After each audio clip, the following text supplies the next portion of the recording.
I had a dream. It is rare that I dream so intensively that I awake with tears, and more so that I remember the details long past the moment of awakening. This dream was such an exception. It seemed as if a year's worth of dreaming had been all rolled into one. I remembered everything as clearly as if it really had happened, though I wished I hadn't. I wouldn't have had to deal with the strange vision then. Perplexed by it, and somewhat afraid that the details would fade from the mind before I understood their significance, I told Sylvia about the dream. I described every step of it as soon as we got together for breakfast. Sylvia suggested to call everyone, inviting them to come over: Ross, Heather, Sylvia, Tony, Doug, and Al. Sylvia agreed that the dream needs to be kept alive because we couldn't tell out offhand what it might mean. The dream was as strange as dreams often are. I was living with my dad on one of the top floors of a building several hundred stories tall, a golden tower situated on the crest of a mountain ridge. It appeared that we occupied an entire floor. We were surrounded by sunshine all day long, not by clouds. We lived above the clouds. Our world had become a world of easy living, of sun-filled days that had become taken for granted, and at the center of our world appeared this thing. It seemed to be visible in some form everywhere one looked. The thing was literally everywhere, but also nowhere. Everybody knew it, not just us. Millions had seen it, but no one had ever been able to touch the thing, or one of them, nor had a single specimen ever been captured. It just was, and was always out of reach. It wasn't a machine, so it seemed, or a biological entity, but it had a definite shape and color. Its color seemed richer than the rainbow, and its shape seemed so profound that it was echoed in works of art, such as paintings, sculptures, and stories, even in public art, in the parks and plazas. The thing had appeared first on television a long time ago. It had appeared time-sliced between the ads. People were puzzled at the time, as I recalled.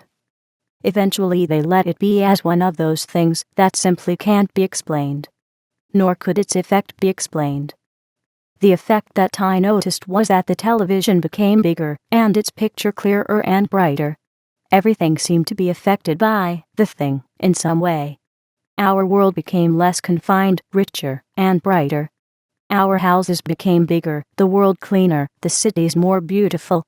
And above all of that, which our world became, loomed the thing, like an all-pervading ghost that no one knew precisely, and yet everybody knew instinctively from the bottom of their soul, for the simple realization that the world had been transformed by it.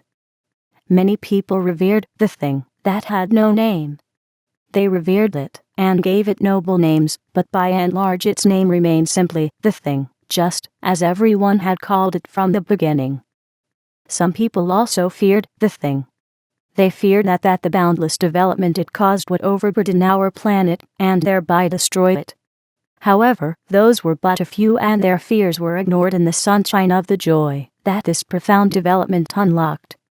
The joy became like the sand on the beaches, an ever-present reality that gets into one's hair and clothing. Except in a nice way, that would be missed if it didn't. Still, the people who feared the thing tried to defeat it. They tried to turn the world back to the way it was before the thing emerged on the horizon.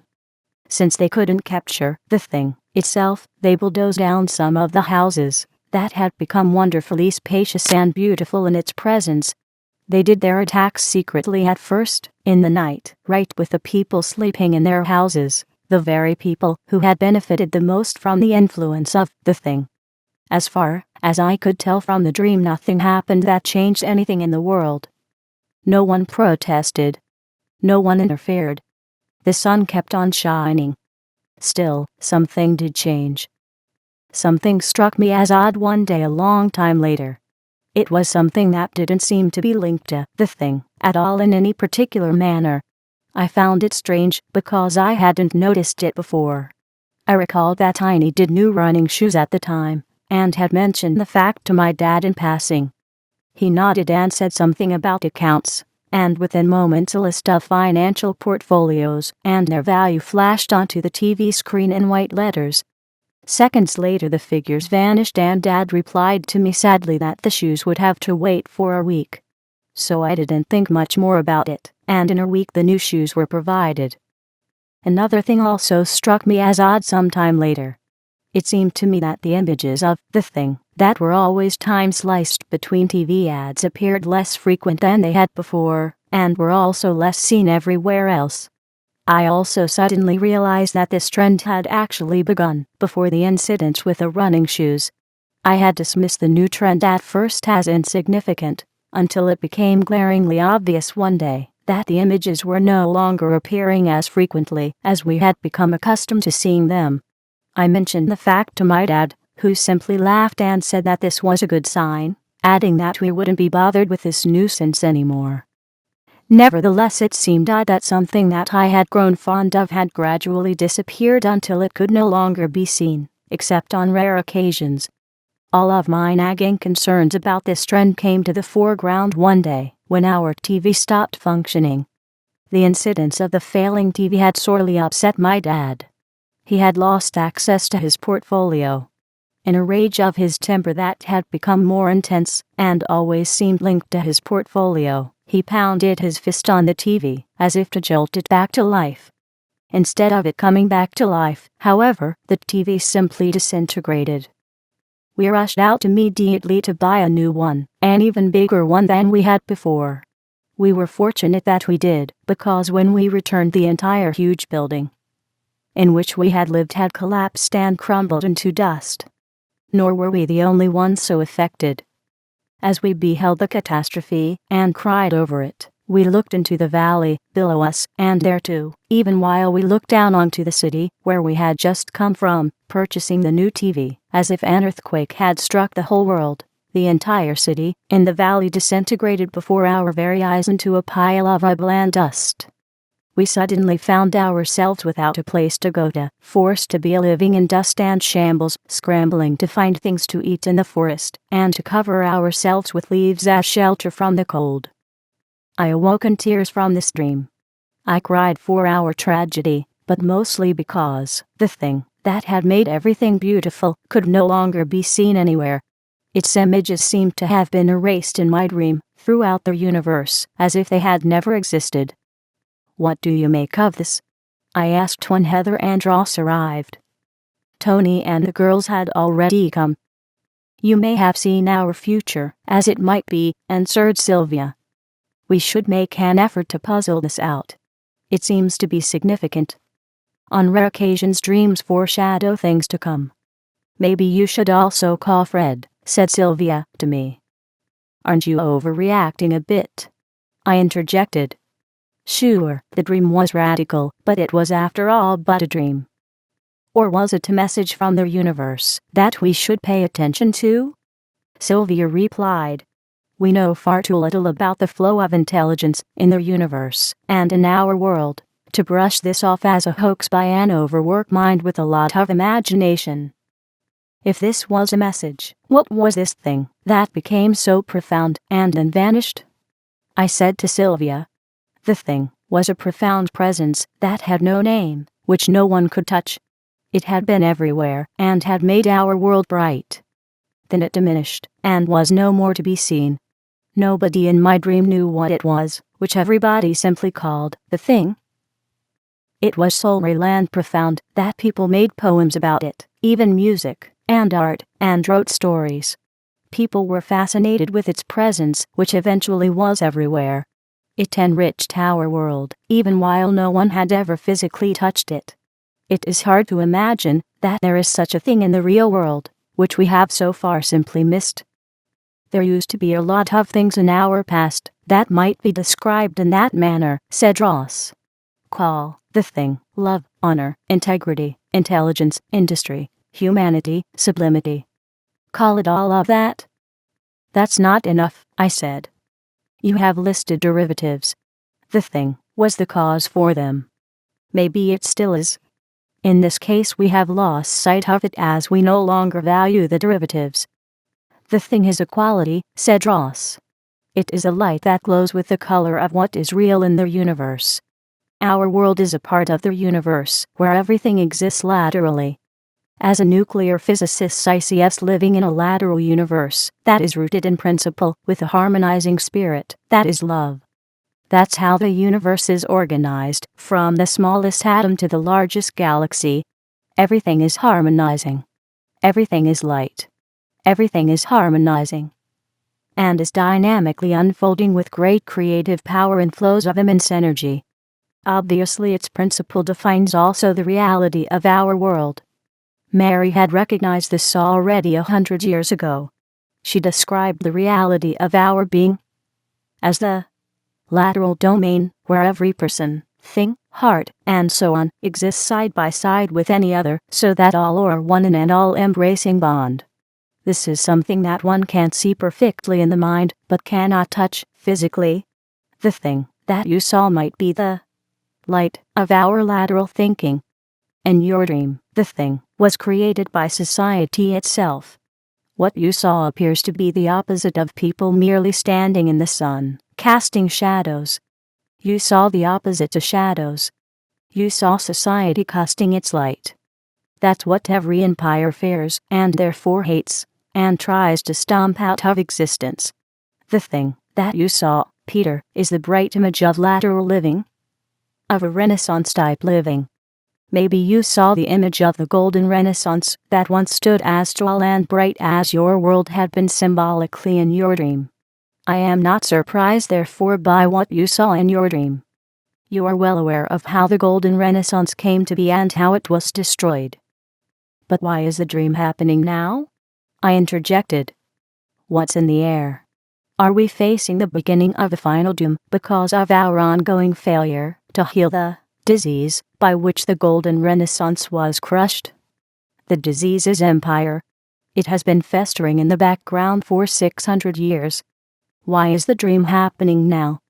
Is the final thread that holds civilization still aloft, about to break? Call Fred up, said Ross. He's at the center in Washington. He's got his hands on the pulse. If anything is brewing, he should know about it. Fred's response was a burst of laughter. Your question is focused backwards, he said. The fact is, nothing is happening. Nothing is happening anymore anywhere in the world. That is why the world is in a breakdown crisis. But you shouldn't need to ask. How many times have I urged you to study history? If you had followed my advice, you wouldn't ask. Oh, yes, there were times, great periods, when momentous movements were happening. When monetarism had nearly been wiped off the map in a big frontal assault. On the surface, the great fights were against empire, but the strength of empire is its monetarism. Monetarism has always been at the core of empire, and that core had its beginning with the cult of Delphi, that had its fingers in the treasuries of the ancient Greek city-states of Athens and Sparta. The cult of Delphi inspired the Peloponnesian War. It was all about money and money being power. This war hasn't ended. The oracle of monetarism created the empire of Athens and destroyed it, and it created the empire of Rome and destroyed it likewise. Monetarism always destroys itself. When empire re-emerged in Italy with its oracle in Venice at the center of that world, it promptly destroyed itself. In the shadow of the collapse of monetarism that had destroyed the economies of Europe, the light of reason and scientific development reasserted itself, which became the Golden Renaissance. The Renaissance force unfolded with such a power that its movement nearly wiped the new oracle off the map, but through betrayal Venice was saved, and with it monetarism was saved. In the shadow of this near defeat, a new face for empire was created. Paolo Sarpi of the Venetian oligarchy felt that a more radical approach was needed to overcome the Renaissance spirit. Thus, he created the new liberalism that was designed to liberate the Renaissance world of its power of reason. Sarpi's liberation created almost a century of religious war that became ever more intense, just as empire became more intense. Venice migrated itself northward into the Netherlands and then into England to become the new empire of modern times. But the Renaissance spirit had not been fully defeated then. Strong movements began in the background against the empire of monetarism, revolutionary movements. Of course, the movements were persecuted by the masters of empire, both in the Netherlands and in Britain. To evade imprisonment and execution, one of the leaders of this rebel movement for a brighter humanity, named William Brewster, managed to escape the heavy hand of the persecution with 100 of his fellow revolutionaries. They were given passage on a merchant ship, the Mayflower, which brought them to America, where they landed on Plymouth Rock at Cape Cod. They weren't escapees. "We shall be the city upon a hill, and the eyes of the world will be upon us," this was their guiding motto. And the eyes of the world were upon them. Soon John Winthrop arrived with 300 more to start a new era for mankind, free from oligarchism, empire, and monetarism. However, there existed no alternative to monetarism at the time. This alternative was created by these people and their offspring, who thereby became indeed a city upon the hill, and the eyes of the world did see something profound happening. It happened in the Bay Colony of Massachusetts, where monetarism was replaced for a brief period with the revolutionary idea of the Credit Society principle. The people needed an iron works to improve the agricultural processes with more mechanized methods that required iron for its implementation.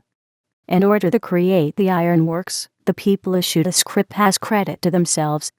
The credit scrip became used as money to build the critically needed facility. It uplifted the economic scene so powerfully that the King of England stepped in and outlawed the scrip system as a new Renaissance threat to the empire. But the idea wasn't forgotten. The King of England was kicked out of America, and the Credit Society principle was brought back in the form of Alexander Hamilton's idea of a national bank that issues national credits for development purposes. The independence movement was deep below the surface, a movement against monetarism, and thereby against the coal of empire. It appears that the Constitution became necessary to empower the Credit Society principle and to authorize the national credit creation for all times to come. So it was really Hamilton then who was the driving force behind the Constitution, with Benjamin Franklin supporting the idea and implementing it. The Credit Society principle, of course, was fought by the British Empire and its minions at every step along the way. They sabotaged it to the point that it failed many times, but it always came back. Lincoln resorted to it to save the Union against the onslaught of empire that became the Civil War. Lincoln's greenbacks financed the industrialization that won the Civil War, in which the forces of empire lost ground and were crushed. On the strength of Lincoln's Credit Society implementation, even after Lincoln was assassinated for it, the USA became the greatest industrial power second to none, and the envy of the world. But the champions fighting in the light became fewer, and ever more traitors, in the service of empire, began to rule America. The Specie Resumption Act brought monetarism back, and in 1913 some more traitor gave the entire American financial foundation into the private hands of the masters of empire. The nation lost its fighting spirit.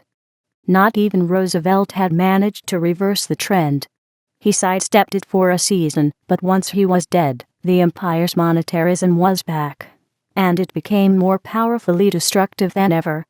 President Kennedy had tried to set a new direction, but he was killed, and everything that he stood for was erased and drowned in the Gulf War. After that, nobody was fighting against empire anymore, except LaRouche, and he was stepped on and slandered and imprisoned. The fighting scene had become so thin that the British Empire, as it was once called, simply took over and installed its dictators ever deeper into the fabric of America. As LaRouche keeps saying to America, you can't win the war to save yourself if you don't fight, especially if you don't even recognize the enemy. The enemy is empire, and that makes the oracle of monetarism the real enemy. Athens was destroyed by it. Rome was destroyed by it. America is about to be destroyed by it. That's what you saw in your dream. America's spirit has faded. Its lateral platform has been abandoned. Its heart has stopped beating. Nothing is moving. You ask me, what's happening? Nothing is happening. That's what's happening. We are in an existential breakdown crisis, and nothing is happening to save the nation. The world is collapsing all over the place, and nobody stands up and faces the monster of empire, and says to it, "You cannot pass where I stand, your days are done." And so I say, the world is dead, Peter, and soon we will all be dead. A society is dead when it fails to stand up for its lateral foundation, and fails to protect itself. But the final moment when all crumbles into dust has not yet begun. It can still be avoided. And even if it isn't avoided, the war still continues. It won't be won until empire is routed out and banished, and its stinking monetarism with it. Fred paused and began to laugh. Are you scared enough yet that you will start to fight as the great pioneers had once fought? Maybe that is why your dream ended, Peter, because you couldn't answer that last question that pertains to us all. So I am asking it now for you. What's moving? Peter. Is anything profound happening? There is nothing moving here, I said to him. Maybe that is what my dream was about. Maybe I tried to warn myself that living without movement is a dangerous sport, and that mere dreaming doesn't cut it. I began to laugh with him. At least you are honest, Peter, said Fred, in admitting that dreaming isn't enough. You should consider becoming a fighting force. I have seen you move before. I know you can do this. In fact, you should start with it today, as if your life depends on it, as it really does. You cannot evade the simple reality that you cannot win the war if you do not fight. You don't fight with a sword, of course, but with ideas of principle. You need to fight a lateral fight. Fred has a flair for the dramatic, said Sylvia, with a smile, after the phone call ended. Maybe he is right, I said. But how does one fight this fight? Fred called back an hour later. I must alert you of something that you might have missed in the profusion of my rambling earlier, or I have missed to point it out clearly, which everybody else has also missed, apart from a few exceptions. And that one is the real meat, and the real significance of the USA in the world, for which it must never be lost. Can you guess what the single thing is that is of such a great importance to the world? Since you won't guess it anyway, as everybody has missed the thing, until just recently, I am going to tell you what it is. The significant thing is that America has pioneered the only alternative to monetarism that has ever been developed in history. Until this happened, all the great Renaissance pioneers throughout the ages have been waging their war against empire empty-handed, as it were. They were fighting empire with great courage and commitment, but they had not yet a formal alternative established to monetarism, to replace it with, that would enable them to be hitting at the very heart of empire. One cannot abolish empire without a replacement for monetarism, that is its very soul. You've got to have a higher level alternative to what you want to abolish. This missing alternative had not been created until John Winthrop had set the stage for the Massachusetts Bay Colony, which later created the Scrip system for building an ironworks. What resulted there became the first historic event of the Credit Society principle being applied. Alexander Hamilton built on this pioneering breakthrough, for which eventually the U.S. Constitution was created, that gives the Credit Society principle the authority of the nation's most fundamental law. The significance of the USA, from this day forward, was, and remains to the present day, its historic pioneering example of the Credit Society principle as a replacement to monetarism which empires are built on. Don't forget production, interjected Heather. Monetarism is poison to the physical economy. It destroys the productive capacity of the physical economy. That is why we are in a collapse crisis, with 500,000 jobs being lost in our country every month. Monetarism means no production. The Credit Society principle automatically means radical dynamic increases in production. On the Credit Society platform, the sky is the limit in terms of the wealth-creating power of society's physical production. Overlaying monetarism with the Credit Society principle automatically means overlaying empire with a new renaissance.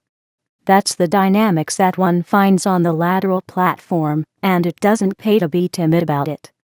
Yes, this is true, said Fred, but the key factor in this is the Credit Society principle. It is the causative factor. The development of physical production is subsequent. In fact, there has never been a case where the credit society principle being applied has not caused a radical increase in physical production and in the experienced wealth of a nation.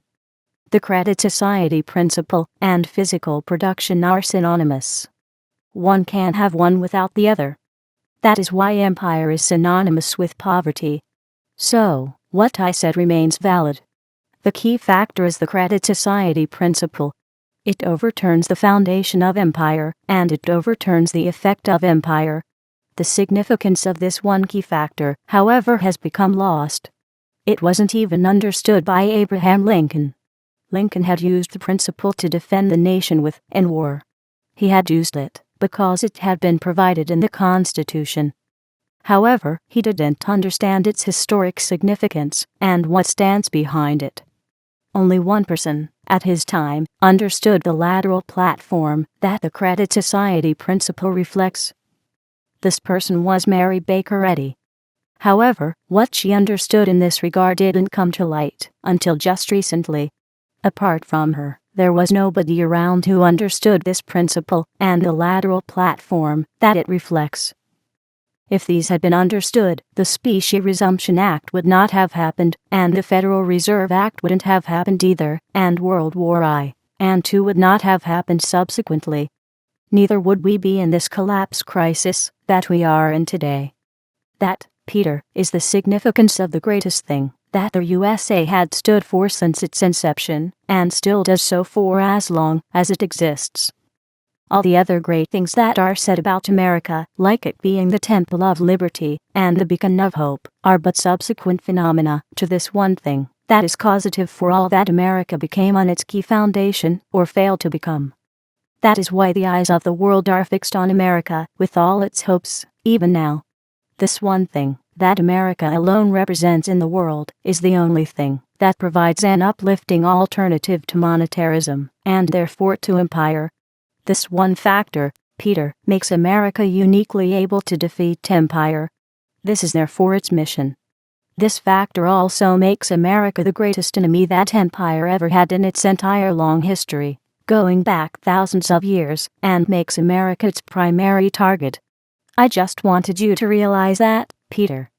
I also wanted you to realize that LaRouche is the only political leader who understands this, according to Nicolai. He is there by the long missing city upon a hill, and indeed the eyes of the world are on him, at least some are. His message is that monetarism cannot be reformed into something unlike itself, it can only be replaced, and this must be done radically, from the ground up. He says that replacing monetarism with the credit society principle means nothing less than putting all the monetarist institutions into bankruptcy reorganization as a means for rebuilding the institutions from within, with the new principle, and then to let all the trash that doesn't qualify fall into the never bin where it vanishes together with all the other relics of a bygone age. The devil cannot be reformed to become an angel. The two are different breeds with different objectives. Fred began to laugh. I think Nicolai's right on this. The devil is hell-bent on tearing our entire house down. Don't kid yourself, Peter, its commitment is unyielding. You must become the angel and block the devil. As a human being you have the authority to do this. Send the devil to its hell, to rot. It has no authority in the land of the living. And it knows this. However, it will assert itself if people don't know this too, and therefore they will fail to demonstrate that they know the truth. Fred called back one more time, after that. You must never forget the terror that empire has unleashed on mankind in an effort to bury this one thing that the USA alone has put on the table to bury empire with. In its rage, empire demanded rivers of blood, to drown out the one thing that has doomed it, and that will ultimately assure its termination. These rivers of blood were started in Europe, with the French Revolution, followed by the Napoleonic Wars, the American Civil War, and then World War I, that has claimed over 50 million lives, followed by the White Wars against communism in Russia. Then World War II that claimed another 50 million lives. And after that the rivers of blood flowed in the cities of Dresden, Hiroshima and Nagasaki, followed by almost all cities in North Korea, which were all burnt with firestorms that defy the imagination. These horrid scenes of utter inhumanity were the scenes of the death rage of empire, in which war becomes a genocide of terror to prevent the rebirth of this one thing that America had put onto the table for all mankind. That, Peter, is the Credit Society principle that spells the end of empire. This end will come, though it should have come a century earlier. Let us not forget that the delay caused great tragedies. Never before in history have so many people been murdered to prevent the spread of one single principle than have been murdered by empire to squash the Credit Society principle that supplants monetarism and dooms its carrier. These rivers of blood must not be forgotten, and the flowing of ever more fresh blood in them must be stopped. Thus, the Constitution becomes our battle axe in the war against empire. Now you are no longer speaking about the war of empire against mankind, I interjected. You have turned the tables. You have turned the war around and become a force against empire. That's the significance of what came out of the Massachusetts Bay Company, said Fred. I just wonder why I haven't recognized this sooner, or why none of you have. Maybe the answer lies in the images of Peter's dream, said Ross. If one aligns the start of his dream with the discovery of the Credit Society principle, then the emergence of the thing reflects the dawning recognition of the lateral platform in economics, which is its light. In this case, you better fight with all you've got to get it back before the house comes down, said Fred, and laughed. There is only one solution possible to prevent the collapse. LaRouche put this on the table. Erase monetarism so radically from the face of the world as if it never existed, and replace it with the Credit Society principle. There is no other solution. If the whole world goes to hell tomorrow, and hundreds of millions perish in the collapse crisis that is already on the horizon, and the dust settles over the corpses, the solution to saving the world will still be the same as it is today: to erase monetarism, and to replace it with the Credit Society principle. That is the bottom line, Peter. After he said this, Fred called it a day. I nodded to Ross as I hung up the phone. What you had said earlier to Fred makes sense, that the key for doing what is necessary is in my dream, I said to Ross. In this case, the thing represents a visual construct of principle which is always lateral. Since the principle of economy reflects the lateral platform, and the Credit Society principle reflects that platform, which is the only platform there is, as an alternative to monetarism and empire, which are both the same, then the solution for saving the world and creating a renaissance will always be this one solution. There is no other. And the world will go to hell deeper and deeper until society starts implementing this one solution. The question therefore is not what we must do, since the answer is already established. The real question then is, when will we do it? The logical point for this, in my dream, would have been to do it at the brightest moments. Every hour of delay after that becomes increasingly costly. This takes us back to the brightest days of the American Renaissance, as the day when the future had started to become lost, because there was too little understanding of the lateral platform to protect it from drifting out of sight. Then it makes sense what LaRouche had said back in 1999, Ross interjected. He had proposed that it is possible to shut down the international currency gambling orgy with a novel method, which he called trade without currency. He said, in essence, don't use money at all, internationally, and you step away from monetarism. He said, instead of using money, settle trade in terms of market basket values. If his idea had caught on, Peter, it might have shut down the entire globalized monetarist looting orgy that fed on the international currency casino, which is definitely a vertical thing. This single casino has caused untold damage to the economies around the world. That's also a part of what has pushed us now to the edge of the proverbial cliff. This would never have happened in a lateral world. LaRouche had an inkling of what needs to happen, and what may still be possible, said Heather to Ross. No, LaRouche came 20 years too late with this, I interjected. There might have been a time when this would have been sufficient to get the ball rolling, to shut empire down and to implement trade without currencies, to replace monetarism. But merely shutting down currency speculation wouldn't have been enough even then. As Fred had said, nothing less than the complete replacement of every vestige of monetarism will be sufficient. Nothing less will take the foundation down that empire stands on. This thing cannot be reformed. The total replacement of monetarism, of course, might someday be achieved by creating a republic that operates entirely without money. In a world of universal abundance, money loses its significance. Why would one have it then? 20 years ago I had intended to write a novel about such a society that is operating without currency and without property, a society that is rich in scientific, technological, and industrial development, with great infrastructures, unlabored farming, and grand cultural living. Sadly, I never got around to follow up on that idea that seemed so much like a dream. Now it appears it would have been a grand novel, a novel about a society that is operating totally on the lateral platform. Without monetarism and without property, nobody stands above another. Everything happens laterally then. The economy functions entirely laterally with a different driver than money. We may get to this point. This is how the USA was meant to function, said Ross. Its preamble to the Constitution enthrones the quality of happiness. This statement affirms the principle of lateral living. Lateral living is satisfying.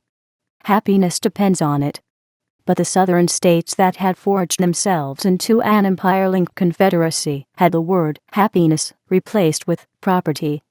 This replacement turned the functioning of society into a vertical structure that is rooted in the sewer. On this platform society disintegrates. Isn't that what you saw happening in your dream? There was no happiness left once the thing was gone, I interjected. What we take for granted today came out of some revolutionary battles, said Ross. The idea of the right to happiness for every human being came from Gottfried Wilhelm Leibniz. In contrast, the right to property, contrary to human rights, came from Paolo Sarpi. Leibniz won his case. Thus the principle of happiness, as a right for all, remains standing in the Constitution. Of course it is easy to see now that Leibniz was right. Today's super wealthy, with great piles of property in their portfolio, are so burdened by it that they have no idea what happiness is, and are driven to steal ever more without end. When did the change begin to occur in your dream? I mean in your experience that you had in the dream? Said Heather one day, during our exploration. Go and rewind your dream and replay it. What was the first thing that struck you as odd? Was it your dad's financial portfolio? Had you ever noticed that concern before? I said that I hadn't. Ross said that this was only a symptom. Ross said that the real change began in my experience when the images appeared less frequently, which nobody had really noticed except in retrospect. Ross pointed out that it all started with the bulldozing of the houses that had been built in honoring the thing, and the killing of the people in them. That's when the world was beginning to be flipped upside down as Pete saw it, said Ross. It started with the willful destruction of what the thing has accomplished. The destruction was done in order to get at the thing itself and to annihilate it, to deny its existence or its foundational role in civilization. That's already happening in the real world on a large scale, said Heather, and it has been happening for some time in an ever wider scene. The financial portfolios appear to be secondary. They are merely among the first visible signs of a civilization crumbling into dust. When did the joy disappear? Asked Tony. It probably began to disappear when the images of the thing became less frequent. Am I right? I answered that it was so. All sorts of alarm bells should have gone off right there and then, in order to stir up a search for the cause of the disappearance, both of the thing and the joy in living, said Tony. But where are the alarm bells going off in our world, where the same signs are everywhere? Is anybody rewinding our waking dreams? How far do we have to go back in time in real terms to locate this missed opportunity in understanding the world in which we live? When did we begin to lose our joy? We should have stopped there, said Tony emphatically. There is no joy in the vertical world, the world of the sewer. The sewer never satisfies. That is why the greedy seek to become millionaires, and millionaires seek to become billionaires, and the billionaires want to become trillionaires. There is no joy and satisfaction in the sewer of the rich, because there is no substance in isolation. But where in history was the turning point towards this hell? When was the axe laid at the root of all that is profoundly human? Was it when fascism was laid upon the world to protect the British Empire against the freedom of mankind that the USA was founded to represent? Or did this loss begin earlier when the religious wars were unleashed by Venice, the wars that were designed to destroy the Golden Renaissance? Or do we have to go back still further to Aristotle, whose philosophy of natural slavery became the platform for the Empire of Rome that nearly destroyed civilization? Or do we have to go further back to the ancient priests that perverted the Mosaic Decalogue into an instrument of power with which to isolate humanity from one another at the grassroots level and enforce this isolation with the death penalty? How far back do we have to go? Do we really know? We've been up to our ears in the vertical sewer for so long that Pete, evidently, thought the idea ridiculous to write a novel about a lateral society. In Peter's dream, the beginning of the end started with the bulldozing of the houses and the killing of the people within. In the real world, the beginning of the end might have started so far back in time that a written language had not been in general use, so that the historic records do not exist that would give us a sense of how the collapse began. It might have started in ancient Egypt with the circumcision of the slaves, the amputation of an element of the lateral world, which inflicting the sexual mutilation was, and still is, might be synonymous with the metaphor of bulldozing the houses down. Ross suggested that if one is faced with layers of mud, all laid upon other layers of more mud, one has to deal with the whole mess to get a clean slate. He also suggested that the bottom layer might hold the key to the whole mess, since everything else is piled on top of it. He suggested that the top layer may not bear the faintest resemblance to the key cause, so that one has to dig deep to get a flavor of what the whole mess is all about. He suggested that this reasoning is long overdue, and it's hypercritical now, as the whole world is about to crumble into a pile of dust, forcing us back to primitive living. That we lack the skills and the resources for. Peter didn't see the final end that has long been idealized by empire, in which 80% of society dies in agonizing ways for this very reason, said Ross. That's what the modern masters of empire are trying to make happen, aiming for the population collapse to occur in our modern world. Empire rules over a world of dust that was once a civilization. Tony just nodded. I think he did so for all of us, since none of us had a clue of what my dream really meant. That's the trouble with us, said Sylvia. She almost scolded us suddenly at this point, as if to start the alarm bells ringing in us. We give up too easily, she said. At the first impasse we throw in the towel and walk away from the ring, where we should be fighting for victory. That's what we do in dreaming, too. Dreams are scary images that we conjure up when the mind is asleep. We dredge things up that we know, but which we don't want to look at in real life, images which we block out. That is why dreams can sometimes tell us more than we want to know. We should look at them for the scope of reality that we don't want to look at, whatever it is, rather than throw the dream away. I would say, let's get into the wrestling ring on this issue and fight, just as any wrestler would. Dreams don't solve anything, Heather replied instantly. Of course they don't, Sylvia defended herself. Nothing is ever resolved when the mind is asleep. I have never known a person who has discovered the profound universal principle in a dream, or even applied the principle in a dream to uplift an unfolding tragedy into a victory. We have to do this when we are awake. But the dreams may tell us where our impasses are. In dreams we ruminate over the lack of a solution. I think our dreams sometimes are our alarm clock, as Tony suggests, that jolt us into recognizing what we have evaded. I think Peter had a profound dream. It tells us of something that we have tried to hide from ourselves. So let's put our heads together and find out what it is. Let's find out why we prefer to lie to ourselves rather than accept the truth. Ross nodded in agreement. All right, said Ross. Let's look at it. Pete was a child in the dream, and the world that he lived in grew into a gigantic and beautiful construct. He lived in a golden tower that was several hundred stories high, which suddenly collapsed into a pile of dust. What could this dream image represent? That we already know. The child represents mankind, doesn't it? We are still growing up. And the thing that became associated with the golden tower is our dawning humanity. It is science, art, music, technology, and intelligence. Those may be its names, but the thing itself is the principle beneath all that, the principle of universal love. The principle of universal love has been a part of the human scene since the dawn of civilization, and long before that. It was first seen in a discernible way with the agricultural revolution 7,000 years ago, when a few people were able to provide food for many, so that time could be devoted to cultural pursuits and improvements of the human condition. This thing, the principle of universal love, was seen again and again in a big way during the Greek classical era, the era of Homer, Pythagoras, Solon, and so on. And later we saw it reflected again in the humanism of Socrates and Plato, and then in the Christian era as the sacrament of agape. It appeared many times in the background.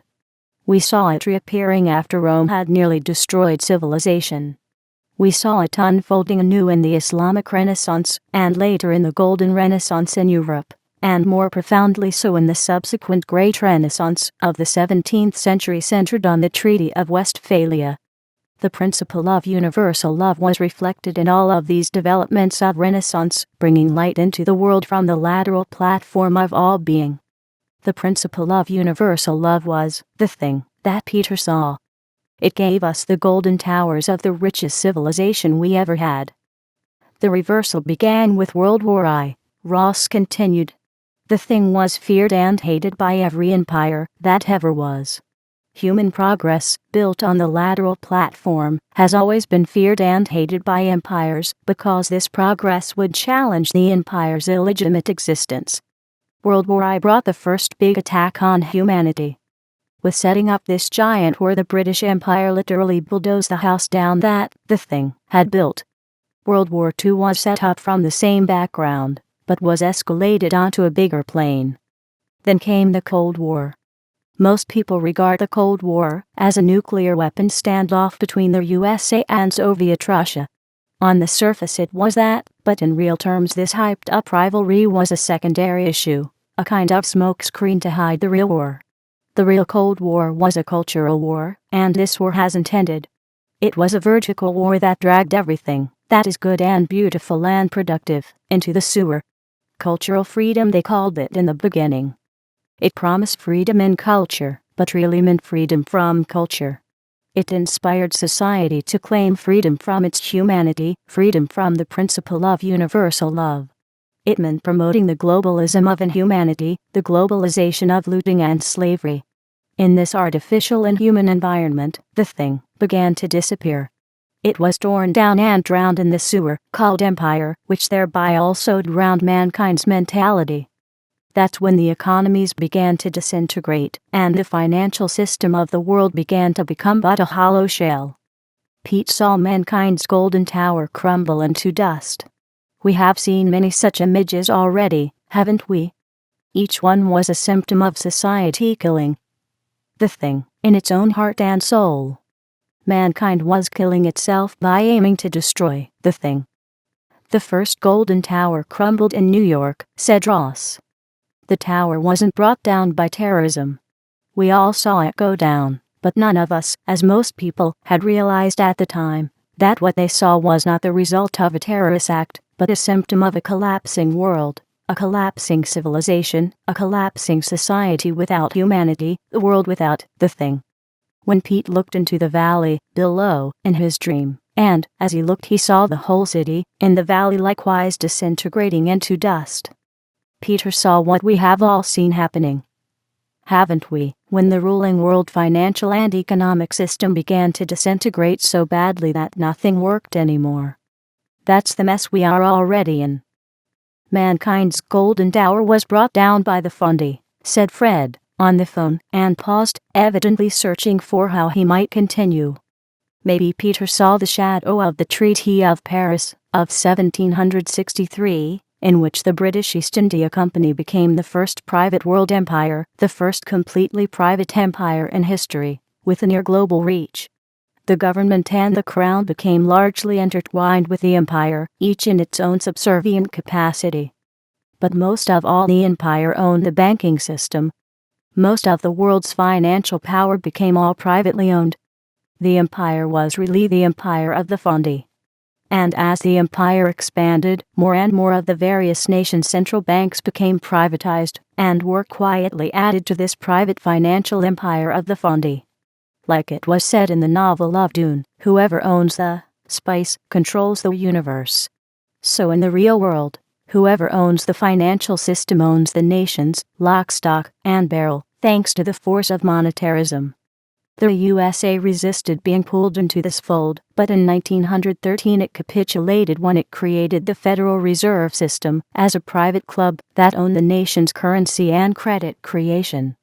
From this day on, America's doom was on the horizon, and its fate sealed, remaining to be unsealed, and the failure to be reversed. That's when the Golden Tower, that Pete had lived in his dream, began to be endangered. In real terms, the tower collapsed almost a century later, in a world that became hopelessly bankrupt. Only the city and the valley, our civilization, remains still standing at the present time. Empire means doom, interjected Tony. The current empire had always lived on a foundation of looting, instead of on a foundation of universal economic development. Every empire shuns the development of the human potential of society, and sabotages it at every possible opportunity. When unemployment was dropping, the economy was said to be overheating. Consequently, interest rates were cranked up to kill off whatever economic progress had been made. And so society has been looted and destroyed in a world focused on stealing, Fred continued. This built-in madness started a process that has mushroomed with ever-growing intensity for over 250 years, to the point that there is nothing left for the imperials to steal, by which the empire bankrupted the very source that it depended on. And so it bankrupted itself. From this point it had no options left but to use force in a quest for world dictatorship status. It needed something spectacular in order to justify the force that can shut down civilization, imposing a global fascist police state dictatorship. Well, the Fundy got their wish. The collapse of the financial system was more than spectacular than any collapse of any building in history. The world financial collapse didn't just bring a house down. It turned the whole city into dust, the whole country, entire nations, the entire Western world. We have poured $24 trillion into the collapsing financial system in order to keep the house from falling down further, but it is still falling. We all knew that this collapse was coming, said Heather, who had accompanied Nikolai on his lecture tour around the world on economies. We have all seen the writing on the wall, she said, just as Peter has seen the thing vanishing from his dream world. But we didn't want to acknowledge what we saw, did we? We didn't, because if we did, we would have had to respond and react to save ourselves. And so we found it more convenient to keep on dreaming. It seems to me that Pete found this paradox disturbing. His dream might have been an outcry for a solution if it hadn't come too late. The whole world was dreaming that dream, and still is, said Tony, and laughed. Nothing has changed. Heather nodded. I have seen it myself. I have been fighting this trend with Nikolai. We have been traveling around the world just for that, giving lectures on humanist economics, in the hope that we might wake people up. But was that enough? Asked Sylvia. The world still says there is no empire. Everything will be fine. We've become a pathetic society. We ignore the tragic aspects. That we know, even those aspects that are freely admitted by the Fundy themselves. Peter has met the people from the Fundy. We have all heard the tape recording of his interview. They told us years ago what their plans for humanity were, and they did so with a disgusting openness and arrogance, as if nothing could stop them. They told us, as if the idea was laughable, that none of us could stop them. As you all know, we behaved accordingly for a dozen years, as if we fully believed them, playing our trivial games that accomplish nothing. We behaved exactly as the Fondi had wished us to behave, living in fear, and tied up with impotence. When Nikolai finally began to do something to turn the ship around, it was too late. Still, the Fondi can't alter the reality either, that they are bankrupt too, said Heather. They are fully aware of it, said Ross. That is why they are determined to restage the world again with another big war. They failed on this count, so far, but the Fondi will never give up their fascist attempts to save their empire, even if it means destroying the whole world to do it. Saving their empire's existence is no longer just about money. It is more and more about power. The man of the Fondi told Pete and Venice that the empire has no name, and every name, and has no face, but every face. It owns all the private central banks. It also owns numerous secret societies that cook up the nutcake ideologies and the strategies that shape our world, and will continue to do so until we stop them.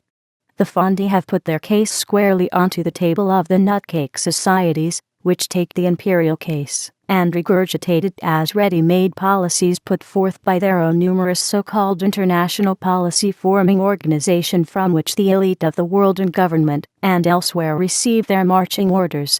Of course, the public receives its public opinion via the same channel, through the so-called free press. The whole nutcake apparatus operates freely within the Fondi-defined limits, but not otherwise. The enormous global power structures that result from this setup, which the Fondi will utilize since they own them implicitly, will force the public to pay the horrendous cost of the present bankruptcy of the empire, in the style that Hitler forced Germany to pay. That's the earthquake that Peter witnessed in his dream, that society cannot survive. We have already seen the beginning of it. Our world has become a world in which everything crumbles into dust to such an extent that not even the Fondi can survive. Peter saw this in his dream. Mankind's golden tower crumbled, and so did the city in the valley. None of that is anything new to us, is it? It is already happening in so many ways. We are just not yet prepared to recognize the evidence for what it is. We have lived with the knowledge that the thing has vanished, which civilization was built on. We have lived with that knowledge for a dozen years and haven't raised a finger to counter the trend in any significant way. In Peter's dream, the alarm bells went off when the evidence could no longer be ignored. But what have we got in us to throw into the fight? I replied. We know we have to fight to save what is left of civilization in this critical period and rebuild the world. We knew this from the first day we met. That's what brought us together. But what have we got to fight with except the underlying principles of the universe, the principle of universal love, and every other principle that we know that is related to it? We have to get the thing back. And this, too, we have known from the beginning. We only didn't know then that the thing is all that we have as our only means to get our civilization back, which is fast disappearing in the current collapse crisis. The thing is all that we've got as a power to fight with. We've got to bring the thing back into our world. There is nothing else we can resort to. But what is it? Is the principle of universal love the thing? Historically, we have rallied around the principle of universal love in countless different ways, and have built a civilization with its substance. But then we lost it again. Now the world is rushing down the opposite direction, and is losing everything, if indeed there is anything left to be lost. The man from the Fondi that I spoke to was right on this one. We haven't got a hope in hell to fight the Fondi on the current political platform. They own every element of this platform. They own today's political world completely. They own every player. We'll never solve our problem by fighting on their level. We have to fight from the higher level, the level of universal humanist principles, which they don't own. We must bring the thing back into our world and protect it this time. That's the only platform that they don't own, which they can never own, which in fact they are hell-bent to deny its existence of. And that's our flank. Our only hope for getting the thing back is to uplift the individual people of the Fondi together with everyone else onto this higher level of universal humanist principles as a framework in which they too can become useful to society and supportive of it. When this happens, we'll have our joy back. If it doesn't happen, civilization is doomed and will cease to exist. It may already be too late for that, said Tony.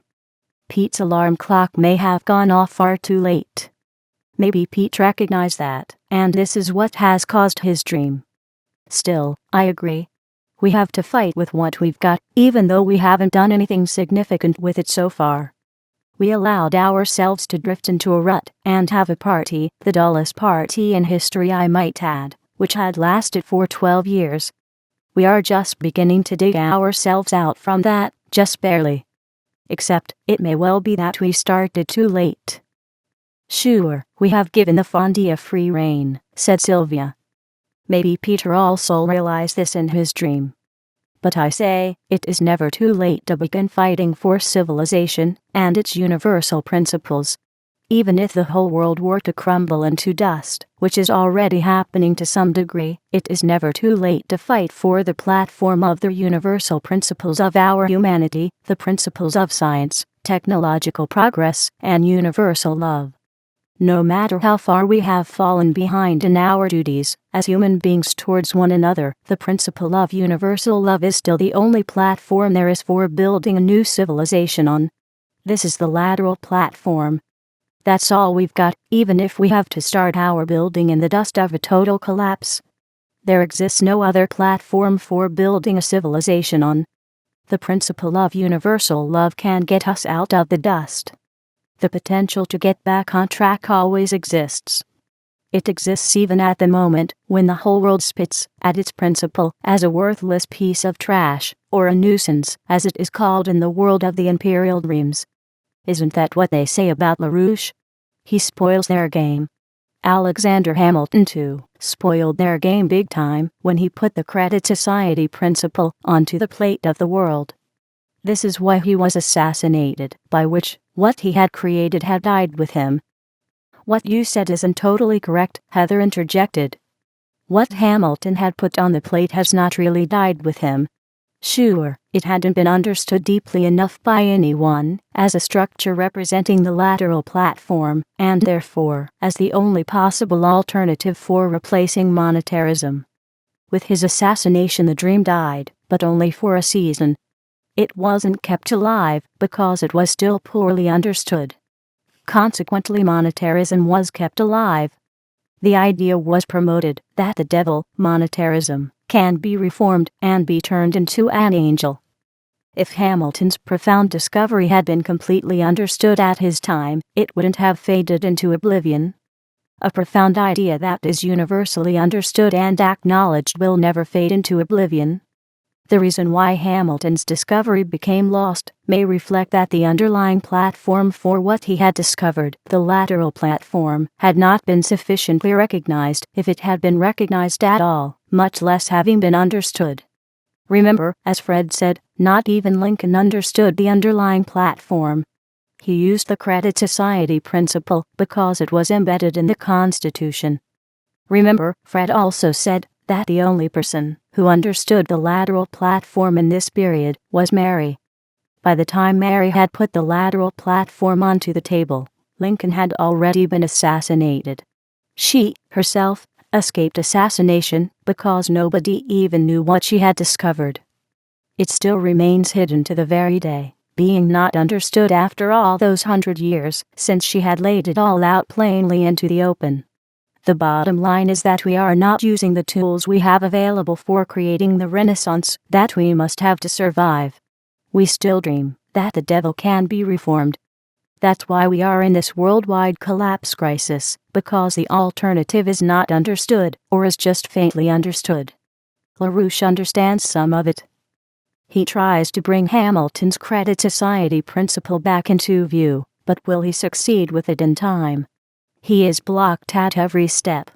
He said to the world, in July 2007, "You fools, open your eyes. The collapse crisis is already here. It has started. Resort to Hamilton's Credit Society principle. Reorganize the financial system without monetarism, and live, or else civilization will go to hell." And where do we stand in all this? Do we really know? We should stand on the mountain with LaRouche in the pocket, and Hamilton, and Mary, and draw the eyes of the world on us with an invitation to stand beside us. But do I see any movement? I'd say the alarm bells are ringing. We'd better stir our stumps. Fred had missed something in his long-winded summary of American history. A few days ago, Sylvia interjected. This history is not really a history of war against empire. It is more correctly a part of the dawning awareness in mankind of the lateral platform of the universe and civilization. Solon of Athens had recognized a few traces of it back in 500 BC.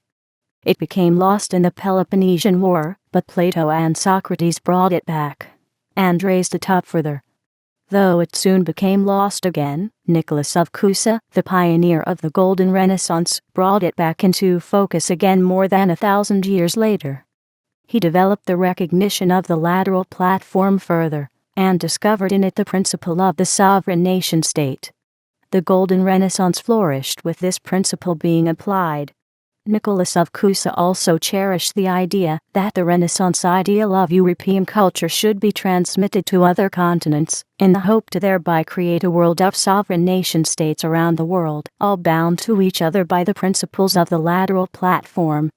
Christopher Columbus picked up the idea of Cusa, out of which developed his famous 1492 voyage across the Atlantic. He knew what he was doing. He knew that another continent, or continents, lay beyond the Atlantic Sea. With his success he opened the door for the Pilgrims to land on Plymouth Rock, pursuing the same idea that Cusa had spelled out. They soon developed the recognition of the lateral platform still further, in the Bay Colony of Massachusetts. In this flow of a dawning recognition of a profound reality, the world was changed. All of that is part of our history, because Hamilton had picked it up and developed it still further into a bulwark to replace empire. Therefore, when we stand on the mountain with Hamilton in the pocket, and LaRouche, and Mary, and draw the eyes of the world on us with an invitation to stand beside us, we also stand with Solon in our pocket, and Socrates and Plato, Christ Jesus, Nicholas of Cusa, Gottfried Wilhelm Leibniz, Benjamin Franklin, and a few others. Fred should have mentioned those. Tony began to laugh. Fred had failed to mention something else, said Tony.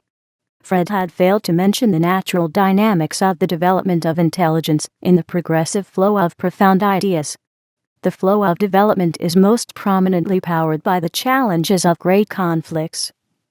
That's what drives us, that's what keeps life dynamic. We tend to speak of empire as a thing, but it really isn't that. There is no such thing as a cohesive pattern of empire spanning all ages. In the larger context, the term empire simply means failure. In religion, the equivalent is called sin.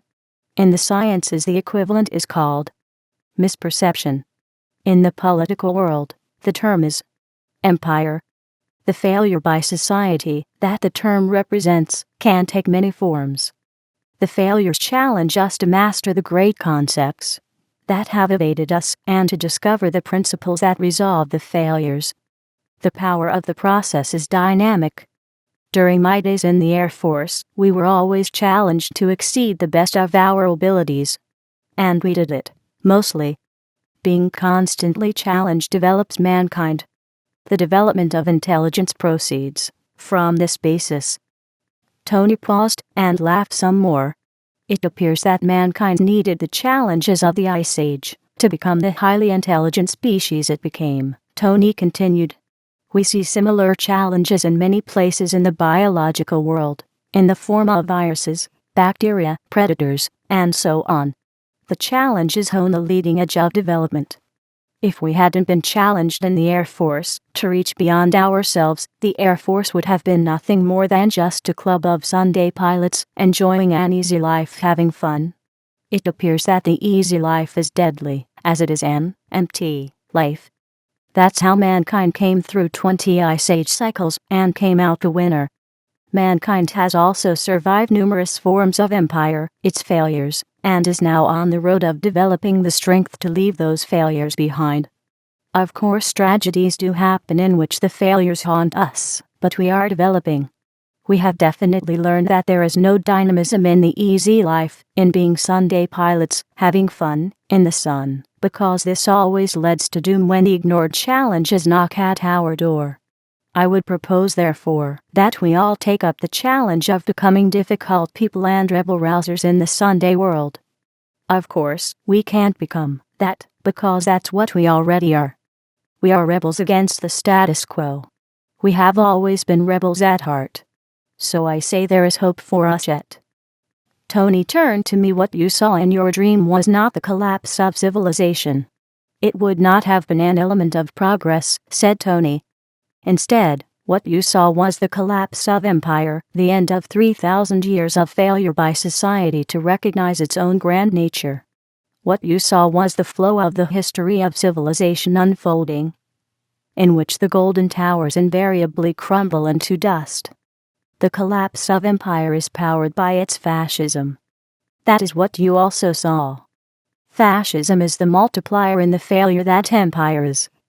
Whichever system of empire carries the disease of monetarism, which is fascism, which they generally all do, whether they be the State of Israel, the USA, or Britain, and so on, or all of them together, their destiny is sealed thereby. Their destiny is not in their own hands, but is determined by the disease. Whoever carries the disease destroys itself with it. The challenge of mankind is to unlatch itself from the carrier. If it remains latched onto it, it will go down with it. So, let's not be Sunday pilots. Let's become a force by taking up the challenge of starting a great renaissance, the greatest ever. How would Steve face this challenge? Said Tony to me. How would he respond to your dream? Steve always at the principle of economy and the principle of universal love are one and the same, I said. I think Fred can answer this question better than any one of us, said Ross. He had long discussions with him on the subject, after the Venice days, when you and Ushi had your holiday in the desert. Fred laughed at the challenge. You know how he would answer, he said. He would stand before you like a teacher addressing a class, and start from the beginning so that not one point be missed, so that you would gain a clear perception of what this is all about, as I had already attempted. He would say that in order to understand the prevalent error that pervades all classroom-taught opinions of our time, and to understand the practical consequences of that failure, in the now ongoing general breakdown crisis, which is in essence the result of the collapse of the world monetary system, we must consider the history of this phenomenon as a feature of the now globally extended European culture. Especially that feature that began in the period of the Peloponnesian War, that is itself a feature of the monetarist imperial powers of the type associated with the functions of the treasuries located under the direction of the Delphi cult of Apollo Dionysus.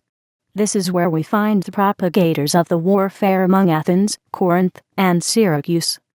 Plato had treated the collapse of Athens, which came out the failure of the dawning monetarism, as an opportunity to change course, based on the destruction of the failed maritime monetary power of the Delphi Apollo Dionysus cult during that time. Steve would point out that the cult of monetarism survived, and that the later establishment of the Roman Empire, through Augustus Caesar and negotiations with the priesthood of Isle of Capri, of the Mithra cult, did establish a Mediterranean-centered maritime-based monetarist imperialism. Thus the Roman Empire had its roots in the Delphi cult, extending beyond the lifetime of the last leading priest of that cult, the notorious, typically Delphic, illustrious liar, Plutarch. Modern imperialism is essentially nothing more than a series of kaleidoscopic expressions of that original imperial monetarist system that had reigned over Europe most of the time, especially through the Empire of Venice, that eventually became the Anglo-Dutch monetarist empire of today, and the world-dominating expression of monetarism at the present time. But there is no substance in monetarism itself. There is nothing in it that physically attributes value to money. The notion that there is value in money is a Delphic lie, artfully maintained, but it cannot overrule the reality that there is no value in money itself, that all true value is located in human creation and in production of resources. Rome collapsed because it had created no value in itself, but existed by looting all the countries round about to the point of their physical collapse, whereby Rome collapsed too, as did every empire that ever was, which by its monetarism was founded on the basis of looting. Today's crisis is the same in essence, except that it is now global in scope. The empire of monetarism is global. It has looted the entire world to the point of its physical breakdown. It destroyed industries, farming, transportation, healthcare, housing, and social security. The USA is a defeated nation, as are all nations around the world, with people already dying in poverty of starvation at a rate of 50 million a year. Contrary to wishful views of the self-blinded leaders of the world and society itself, the present world monetary financial system has already entered fully into an accelerating process of a general physical economic breakdown, portending a crisis, an accelerating dive into doom that no nation is exempt from or can avoid unless the underlying system and its assumptions are totally reversed. Steve would say that therefore, the indispensable intellectual remedies on which the salvation of civilization immediately depends must be premised on relevant scientific methods and conceptions which are systemically contrary to the practical implications of the presently prevalent reductionist qualities of academic doctrines and related economics practices. Those deeply rotten beliefs, a mental illness as yet not healed, are still generally embraced by governments around the world. They have caused the infection expressed as the present, planetary, terminal pandemic of economic policies, which are themselves the disease from which the world's calamities have been derived, that threaten to have terminal consequences of the very type that the princes of empire desire, who would reduce the world population from the present level of nearly 7 billion to less than 1 billion. That's the challenge, as Steve would say, and how do we solve it? We heal the disease with a deeply reaching return to the type of scientific development that Plato started, that later became the Golden Renaissance, and its still later expression centered on the principle of the Treaty of Westphalia that became the background for the founding of the USA. Nothing less than a scientific return to the truth can reverse the practice that has now infested the world of the intrinsically pathological, axiomatically malicious presumptions of such ideologues as John Locke, Adam Smith, Jeremy Bentham, and also apologists for their malicious lunacies, such as Karl Marx.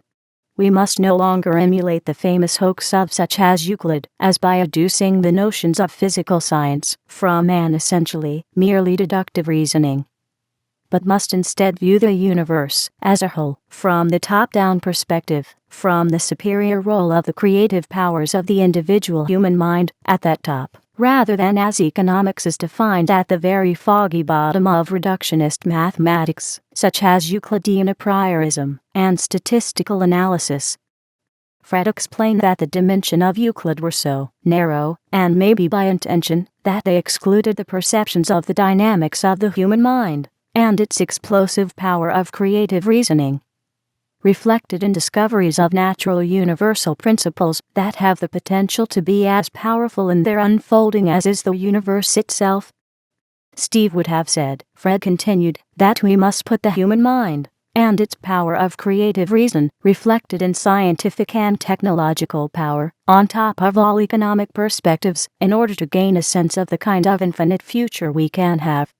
Rather than submitting ourselves to the collapse of the world into a new dark age that unfolds the genocide of 5 or 6 billion people that has long been prescribed by the masters of the monetarist empire to protect the empire and its despicable way of existence. The final endgame has therefore begun, which either determines the doom of empire or the doom of mankind, with no middle ground being possible. It is possible for mankind, even at this late stage, to rouse itself and scrap the scourge of monetarism once and for all, and save its civilization and its existence. But it is also possible that in the failing to realize this potential, civilization ends, and 80% of mankind dies with it. So it all depends on us all, doesn't it? It depends on how much value we place on our survival, which ultimately determines our actions. What Plato had attempted after Athens fell, we must now fulfill, before the entire world falls irreversibly, for the same reason. We all praised Fred's presentation of what Steve's reaction might have been to the challenge that my dream had posed. However, with the resulting profound realization that seemed difficult to implement, our breakfast meetings on this subject abruptly ended. They ended on this third morning on Ross' balcony, where we had come together to explore my dream. It seemed that we were satisfied that a solution had been found, difficult as it may be to implement, and that we must do something about it someday.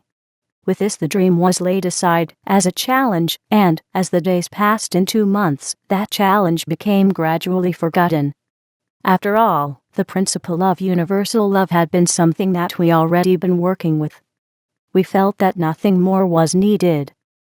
On this note, we became once again content that the solution to the problems of the world was already in the process of unfolding. Should we have done more? Did we even recognize the infinite shape of the horizon that we were looking at through the looking glass of the principle of universal love, the principle of the lateral universe?